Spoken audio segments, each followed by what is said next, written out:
I came home 3 hours early because my flight got canceled. That's the part nobody ever mentions in these stories. The mundane thing that sets everything in motion. Not a gut feeling. Not some dramatic sign. A weather delay in Denver, a gate agent handing me a meal voucher, and me thinking, at least I'll surprise him with dinner. I even stopped at the grocery store. Picked up the ingredients for his favorite pasta. Stood in line at the self-checkout thinking about whether we had enough olive oil at home. We didn't have enough of a lot of things, apparently. My name is Alexis, I'm 31. I work in pharmaceutical sales, which means I travel. A lot. 2, sometimes 3 trips a month. My husband knew this when we got married 4 years ago. He said he didn't mind. He said the time apart made the time together feel more special. He said a lot of things. We met through mutual friends at a rooftop birthday party in Charlotte. He was funny and easy to talk to, and he had this way of making you feel like you were the only person in the room. We dated for 2 years, got engaged, bought a house in a quiet neighborhood with good schools, even though we didn't have kids yet. We had a plan, a timeline, a shared savings account with a down payment folder labeled Lake House Fund. I had no idea. I want to be clear about that because I've replayed it 1,000 times, looking for the moments I should have seen. The times he was weird about his phone. The nights he seemed distracted, and there are things I can point to now that made sense later. But I didn't see it. I wasn't naive. I just trusted him. And that's not something I'm going to apologize for. I pulled into the driveway at 4:37 in the afternoon on a Tuesday. His car was there, which wasn't unusual. He worked from home on Tuesdays. There was another car parked at the curb, a dark green Subaru. I didn't think much of it, assumed it was someone from his work stopping by. His colleague, his buddy, someone. I unlocked the front door quietly, not because I was suspicious, but because I had groceries in both arms, and I was using my elbow to push the handle down. The house was quiet. I set the bags on the kitchen counter and called his name. No answer. I called again, louder this time. Still nothing. I figured he had his headphones in. He did that when he was on a call. Noise canceling, the expensive ones I got him for his birthday. I started putting groceries away. Pasta. Canned tomatoes. The good Parmesan, not the shelf-stable kind. I remember thinking the house smelled strange. Not bad, just different. Like someone had sprayed perfume somewhere. I walked down the hallway toward the bedroom to drop off my carry-on. The door was half open. I pushed it. And there they were. I won't describe it in detail because some things don't need to be described. But I will tell you who was in my bed with my husband on a Tuesday afternoon. His brother's wife. My sister-in-law. The woman I had been close to for 4 years. The woman who was the maid of honor at our wedding. The woman who had sat across from me at my kitchen table more times than I could count, drinking coffee, talking about her marriage, talking about my marriage, listening to me say things that were private and real, and mine. Her name is Felicity. I stood in the doorway for what felt like a very long time but was probably 3 seconds. My husband, his name is Grant, saw me first. His face went the color of old chalk. Felicity grabbed the sheet. I turned around and walked back down the hallway. I heard him scrambling, heard him say my name, heard his feet hit the floor. I was already in the kitchen. I picked up my car keys off the counter. I don't know why, I had just gotten home. But I picked them up and I held them and I stood there next to the grocery bags I had just unpacked. And I thought very clearly, do not cry in front of him. He came around the corner in a t-shirt and sweatpants, and he looked at me the way people look at a situation they know they cannot talk their way out of, but are going to try anyway. Alexis, wait, please. I need you to listen to me. I looked at him. It isn't what it looks like. I don't know what I expected him to say. But somehow those words, the most worn-out words in the entire history of getting caught, hit different when you're standing in your own kitchen next to the Parmesan cheese you just bought for his favorite dinner. I didn't say anything. I picked up my purse. I walked to the front door. He followed me, talking the whole time. Please, we can talk about this. It was a mistake. It only happened a few times. I love you. I don't want to lose you. And I opened the door and I left. I sat in my car in a Walgreens parking lot for 45 minutes. I didn't call anyone. I didn't cry, at least not right away. I just sat there with the engine running and the radio off, and I thought about the Lake House savings account. I thought about the joint credit card. I thought about the fact that I was the primary income in our household, always had been, and that his name was on everything I had built, and something very cold and very clear settled into my chest. I called my divorce attorney before I called my mother. Her name is Sheila. She has a no-nonsense office in Uptown with a waiting room that always smells like fresh coffee, and she has helped a lot of women in Charlotte start over. I had gotten her name from a friend 3 years earlier, filed it away, hoped I would never need it. The fact that I still remembered her name says something about the part of my brain that was paying attention even when I wasn't. She didn't pick up. It was after 5. But I left a message. Calm. Detailed. The time, the date, what I saw. She called me back at 8 the next morning. That night I stayed at a hotel downtown. The kind with a real bathroom and room service and enough distance that I could think clearly. I ordered a glass of wine and a burger, and I sat on the bed in my work clothes, and I finally let myself feel it. I cried for about an hour. The hard kind. The kind that makes your chest hurt and your face swell and your nose run in a way that is genuinely undignified. I cried for the marriage I thought I had, for the version of my husband I'd believed in, for Felicity. And that one was complicated because she had been someone I loved, not just tolerated. She had been a friend. But when I was done, I was done. I didn't go back into it over and over the way some people do. I made a decision in that hotel room that I was going to grieve and move at the same time. I wasn't going to give him the slow collapse he was probably hoping for, the phase where I'd waver, where he could work on me, where he could bring in his mother or his brother or whoever else he planned to recruit. I knew that phase was coming. I just decided not to be in it. The next 3 days I worked and I planned. Grant texted constantly.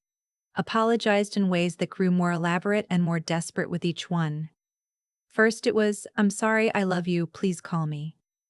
Then it was paragraphs. Then it was him showing up at my hotel, which I hadn't told him about. He'd looked at the shared location on our phones, which I immediately turned off. He stood in the lobby and texted me from downstairs, "I'm here, please come down, I just need to talk to you." I didn't go down. I contacted my bank and separated the accounts I could separate. Sheila had walked me through what to do and what not to do, what was marital property, what protections I had in North Carolina.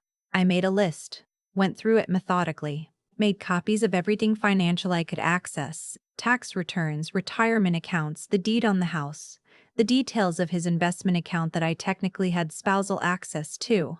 I did not do anything illegal. I want to be clear about that. I gathered information I had every right to gather. I documented. I prepared. What I did not do was warn Felicity. I want to talk about that decision because it matters. Felicity is married to Grant's brother. His name is Wade. They've been married for 6 years. They have a 4-year-old daughter. Felicity and I had been close, genuinely close, and I think that's exactly why what she did was so destructive. She knew everything. She knew about the rough patches in our marriage, the months where Grant and I had been distant, the therapist we'd seen briefly last spring. She had that information because I gave it to her because I trusted her. People asked me later, when everything came out, why didn't I tell Wade myself? Here's the truth. I thought about it. I went back and forth. But I also knew that the moment I called Wade, Felicity would have advance warning. She would have time to construct a narrative. She would call Grant and they would get their story straight, and suddenly I would be the problem, the jealous wife who came home and misunderstood something. So I waited. I told my attorney, who told me we might be able to use the affair as leverage in the division of assets depending on how Grant chose to proceed. She was already building a file. And then, on day 4, something happened that I genuinely had not planned for. My mother-in-law called me. Her name is Phyllis. She is 63 years old and has strong opinions about how women should behave in difficult situations, which mostly means quietly and in service of keeping the family together. She had clearly talked to Grant. She led with sympathy, Alexis, honey, I am so heartbroken about this, but pivoted within about 90 seconds to what she actually wanted to say. I just think before this goes any further, there are some things you might not fully understand. I said, "What things, Phyllis?" Grat made a terrible mistake. But you were gone a lot, and I know that's not an excuse. I'm not making excuses for him. But sometimes when two people are connecting, something like this can just happen. And I think with counseling, I let her finish. Then I said, "Phyllis, I appreciate you calling. I want you to know that I have already retained an attorney." Silence. "I'm going to be fair throughout this process, but I am not going to be talked out of protecting myself. And I need you to understand that whatever Grant has told you about what happened, I know exactly what I saw." More silence. Then, Alexis, these things don't have to become a legal matter. This is a family. It's already a legal matter, I said. I just wanted you to know. I hung up. Now let me tell you when Wade found out, because this is the part people always want to know. He found out not from me, not from Felicity, and not from Grant. He found out because 3 weeks after everything, Felicity and Grant, who, from what I understand, had continued to be in contact during the period when they were both supposedly figuring things out, were seen together at a restaurant by someone who knew Wade. A coworker of his.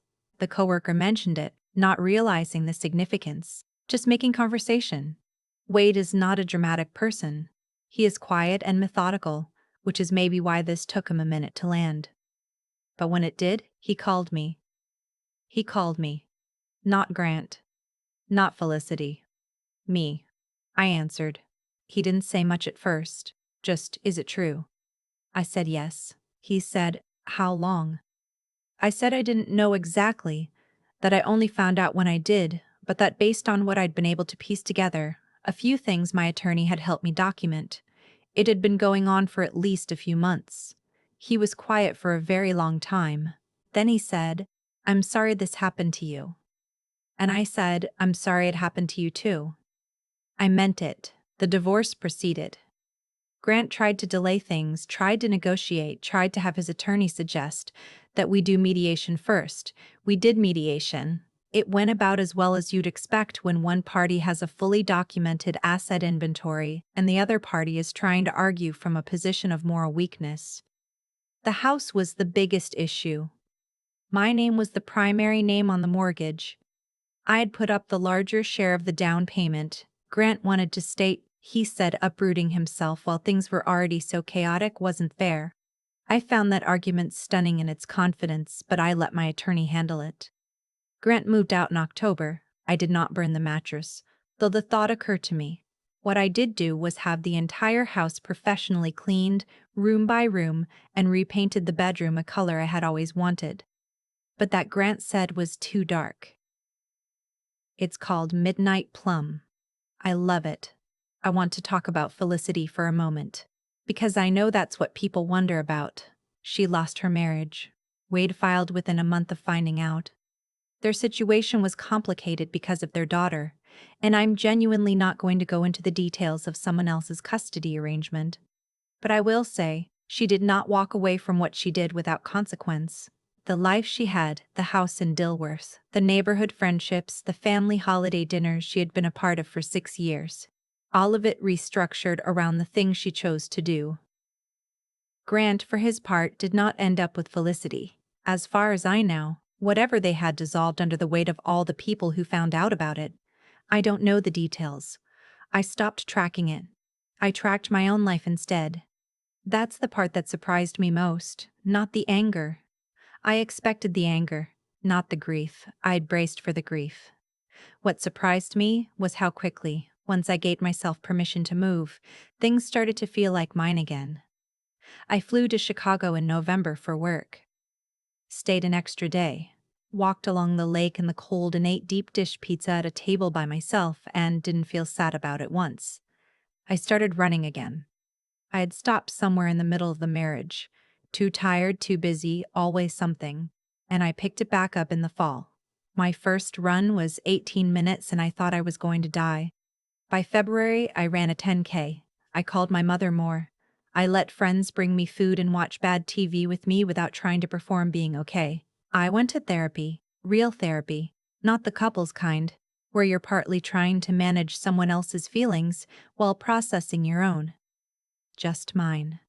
Just me and my therapist in a room on Thursday afternoons, working through the specific texture of what I had lost and what I still had. The Lake House Fund sat in my account. I had moved it during the separation into an individual account in my name only. My attorney helped me document why it was primarily funded by my income. Grant did not contest it. I haven't bought a lake house. Not yet. I looked at a few over the winter, found one in the western North Carolina mountains, on a small lake, with a porch that wraps around two sides and pine trees that come all the way up to the water. It needs work. I keep going back to the listing. Maybe this spring. There's one thing I want to say before I'm done, because I've thought about it a lot and I think it matters. People asked me, especially in the early days, whether I wished I had handled it differently. Made a scene. Confronted them both. Said something in the doorway instead of just walking out. And I understand why they ask. There's a version of the story where I throw things, where I say everything that needed to be said right in that moment, where the confrontation is loud and satisfying and immediate. But here's what I know now. The walkout was the power move, not because I planned it that way, but because in a moment of total shock, something in me understood that I had nothing to prove in that room, that whatever I said to them in that doorway would have been for them, some kind of performance to make them feel the weight of what they did, and they weren't worth the performance. What they were worth was documentation. A good attorney. A clean exit. Phyllis called me one more time about 6 months later. She was warm and a little awkward, and she said she hoped I was doing well. I told her I was. I meant it. I don't hate Grant. I don't have enough room in my life for it. What I have is a house I love in a neighborhood I chose, a job I'm good at, a savings account with a folder still labeled Lake House Fund, and a bedroom painted midnight plum that nobody has a say in but me. That's enough. That's more than enough, actually. And if you're sitting somewhere right now reading this, wondering whether you can come back from something like this, I'm telling you that you can. Not immediately. Not without it being genuinely, deeply hard, but you can build something that belongs to you on the other side of it. The flight getting canceled was the worst thing that happened to me in a year of hard things. It was also the best thing that ever happened to me. I know that sounds like a line. I know it sounds like the way people wrap things up neatly at the end. But it's just true, and sometimes true things do land cleanly. I came home early. And because of that, I got to leave on my own terms. I've thought a lot about cause and effect since all of this happened. Not in a dramatic way, just quietly in the background, the way you think about things when you have a lot of solo hotel breakfasts and long drives and Thursday afternoons in a therapist's office. Here's what I keep coming back to. Every outcome in this story was earned, not by fate, not by luck, by choices made one at a time, by actual people who knew exactly what they were doing. Grant chose. Felicity chose. They didn't stumble into my bedroom. They made a series of decisions that added up to that Tuesday afternoon. And when I walked in and saw what I saw, I made a choice too. To leave without performing for them. To grieve in private and move in parallel. To call an attorney before I called anyone who might talk me out of it. Those choices had consequences. That's the whole thing. That's the part nobody wants to say plainly, but it's true. What you do comes back around, not because the universe is keeping score in some mystical sense, but because actions have weight. Betrayal has weight. Silence, and what you do inside it, has weight. Felicity lost her marriage. Her family reorganized itself around what she chose to do in someone else's house, in someone else's bed, with someone she called a friend. I didn't engineer that. I didn't make calls or post things or run a campaign against her. I just moved forward and let the reality of what she had done catch up with her on its own timeline. It always does. That's not a threat or a wish. It's just what happens when people make choices that can't be taken back. What I'm most proud of, looking back, is not the legal strategy or the asset documentation, though I'm glad I had the presence of mind to do both. What I'm most proud of is that I didn't let the worst thing that happened to me become the thing that defined how I treated people going forward.